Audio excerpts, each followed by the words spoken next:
Hello friends, मैं सोनी शर्मा आप सभी का स्वागत करती हूं अपने यूट्यूब चैनल पर। देखिए 2022 और 23 के फॉर्म जो ईडब्ल्यूएस डीजी कैटेगरी के फॉर्म निकलते हैं दिल्ली के प्राइवेट स्कूल में अब जल्द ही निकलने वाले हैं और मैं आशा करती हूं कि आप सभी ने अपने बच्चे का डॉक्यूमेंट्स कलेक्ट करके रख लिया होगा और नहीं भी रखा है तो प्लीज जल्दी से अपने बच्चों का डॉक्यूमेंट्स और अपना डॉक्यूमेंट्स कलेक्ट करके रख लीजिए। तो आज की इस वीडियो में मैं बात कर रही हूँ कास्ट सर्टिफिकेट के बारे में।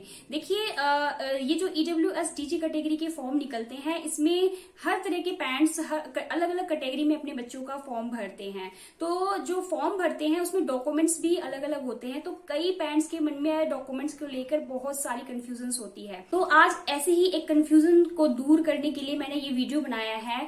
आप में से कई पेरेंट्स मुझे बार बार कमेंट करके पूछते हैं कास्ट सर्टिफिकेट के बारे में। देखिए आपका कमेंट के थ्रू क्वेश्चन होता है कि जो कास्ट सर्टिफिकेट है वो किसका वैलिड होता है, बच्चे का, फादर का या मदर का। देखिए मैं आप सभी को बताना चाहूंगी कि डीओई की गाइडलाइंस के अनुसार जब हम ईडब्ल्यूएस डीजी कैटेगरी के फॉर्म भरते हैं तो उसमें बच्चे का कास्ट सर्टिफिकेट वैलिड माना जाता है। लेकिन इन केस अगर आपके पास बच्चे का कास्ट सर्टिफिकेट नहीं है तो आप फादर के कास्ट सर्टिफिकेट के बेस पर अपने बच्चे का फॉर्म भर सकते हैं। या तो फिर आप दूसरा तरीका क्या यूज कर सकते हैं, आप बच्चे के जो फादर हैं उनके कास्ट सर्टिफिकेट के बेस पर आप अपने बच्चे का कास्ट सर्टिफिकेट अप्लाई कर दीजिए और बिल्कुल श्योर होने पर कि हाँ भाई आपके हाथ में आपका बच्चे का कास्ट सर्टिफिकेट आ जाएगा, उस श्योरिटी पर आप उस बच्चे का जो एप्लीकेशन नंबर होगा जो आपने अप्लाई किया है कास्ट सर्टिफिकेट बनाने के लिए, उस एप्लीकेशन नंबर का यूज करके आप अपने बच्चे का फॉर्म भर सकते हैं। तो फॉर्म भरने के टाइम में या तो आप बच्चे के फादर का डॉक्यूमेंट्स लगा सकते हैं या तो फिर आप अपने बच्चे का जो अप्लाई किया है कास्ट सर्टिफिकेट बनवाने के लिए उसका एप्लीकेशन नंबर वहां पर फिल कर सकते हैं। और देखिए कास्ट सर्टिफिकेट जो है या तो बच्चे का वैलिड होता है या तो उसके फादर का वैलिड होता है। इस केस में मदर का कास्ट सर्टिफिकेट वैलिड नहीं होता है। देखिए वेरिफिकेशन के लिए जब आपको स्कूल में बुलाया जाएगा डॉक्यूमेंट्स वेरिफिकेशन के लिए, जब आपके बच्चे का नाम लकी ड्रॉ में आ जाएगा तो उस समय आपसे बच्चे का कास्ट सर्टिफिकेट डिमांड किया जाता है या फिर बच्चे का फादर का कास्ट सर्टिफिकेट के बेस पर ही आपके बच्चे का एडमिशन हो सकता है। वहां पर मदर के कास्ट सर्टिफिकेट को वैलिड नहीं माना जाता है।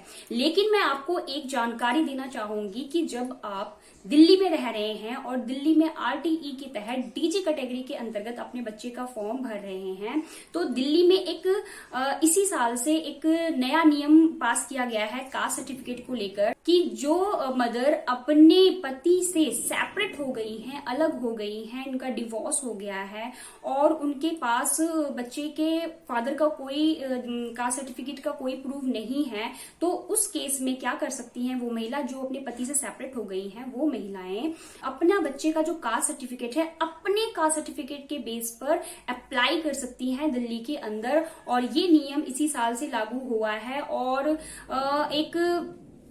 ये नियम इसी साल से लागू हुआ है। तो मैं आप सभी को वो महिलाएं, वो मदर जो अपने पति से अलग हैं और अपने बच्चे का फॉर्म भरना चाहती हैं कास्ट सर्टिफिकेट के बेस को लेकर, उनको मैं सजेस्ट करना चाहूंगी कि आप अपने कास्ट सर्टिफिकेट के बेस पर अपने बच्चे का कास्ट सर्टिफिकेट बनने के लिए अप्लाई कर दीजिए और जो एप्लीकेशन नंबर आपको मिलेगा फॉर्म भरने के टाइम में वो एप्लीकेशन नंबर आप फिल कर दीजिए। इस बेस पे भी आप अपने बच्चे का एडमिशन करवा सकते हैं। तो अभी प्रैक्टिकल अभी एक भी ऐसा केस नहीं हुआ है तो इस साल देखते हैं क्या होता है, लेकिन मेरे अकॉर्डिंग मैं आपको सलाह दे रही हूँ कोई महिला ऐसी है जो सेपरेट है अपने पति से तो वो अपने बच्चे का कास्ट सर्टिफिकेट अप्लाई कर दीजिए और उस बेस पे अपने बच्चे का फॉर्म भर दीजिएगा।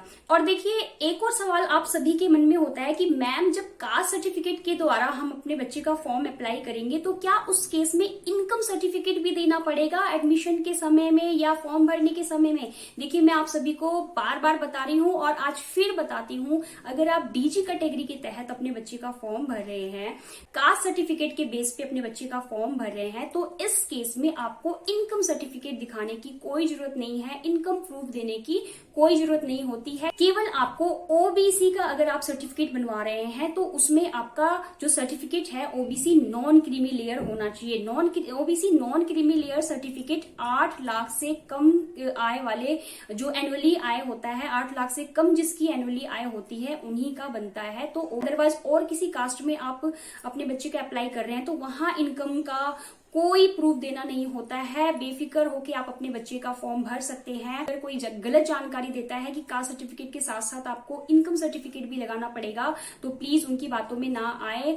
मैं जो आपको जानकारी दे रही हूँ वो मैं आपको DOE की गाइडलाइन पढ़ने के बाद ही दे रही हूँ। प्रैक्टिकली भी मैंने बच्चों का फॉर्म भरा है, तो यहाँ कोई भी दो राह नहीं है कि DG कैटेगरी में कास्ट सर्टिफिकेट के बेस पे अगर आप अपने बच्चे का फॉर्म भर रहे हैं तो उसमें आपको इनकम सर्टिफिकेट देना है, बिल्कुल भी नहीं देना है। बेफिक्र होकर आप अपने बच्चे का फॉर्म भर सकते हैं। तो आई होप कि आपको ये वीडियो पसंद आई होगी और कास्ट सर्टिफिकेट को लेकर कोई भी कंफ्यूजन होगी तो आपकी आज दूर हो पाई होगी। और अभी भी अगर आपके मन में कोई कंफ्यूजन है तो आप मुझे कमेंट के माध्यम से पूछ सकते हैं और मैं अपनी जानकारी के अनुसार आपको उत्तर देने की पूरी कोशिश करूंगी।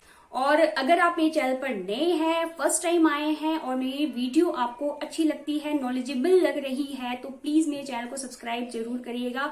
क्योंकि देखिए, बेशक आपके लिए ये जानकारी काम ना आए, लेकिन अगर आपके पास ये जानकारी है तो आप इस जानकारी के थ्रू किसी और की हेल्प कर पाएंगे, उन्हें एक सही सलाह दे पाएंगे। तो इसलिए मैं बार बार यही बोलती हूँ कि मेरे वीडियो को शेयर करना भी बिल्कुल भी मत भूलिएगा, क्योंकि आपकी एक छोटी सी जानकारी किसी का पूरा जीवन बदल सकती है। Thank you so much. मिलते हैं अपने नेक्स्ट वीडियो में।